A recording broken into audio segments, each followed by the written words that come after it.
ಕಾಪು ಪುರಸಭಾ ವ್ಯಾಪ್ತಿಯ ಮೂಳೂರು, ಪೊಳಿಪು, ಕೈಪುಂಜಾಲು ಭಾಗದಲ್ಲಿ ಕಡಲ್ಕೊರೆತ ಉಂಟಾಗಿದ್ದು, ಶಾಸಕ ಗುರ್ಮೇಶ್ವರಿ ಶೆಟ್ಟಿ ಅವರು ಇಲಾಖೆಯ ಅಧಿಕಾರಿಗಳ ಜೊತೆ ಕಡಲ್ಕೊರೆತ ಪೀಡಿತ ಪ್ರದೇಶಗಳಿಗೆ ಭೇಟಿ ನೀಡಿ ಪರಿಶೀಲನೆ ನಡೆಸಿದರು.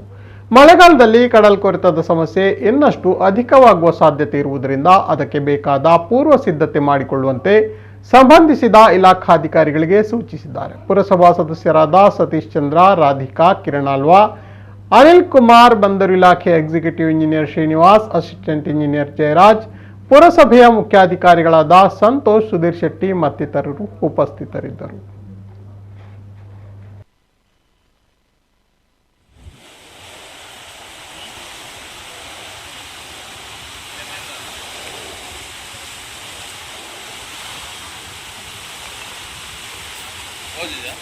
बड़े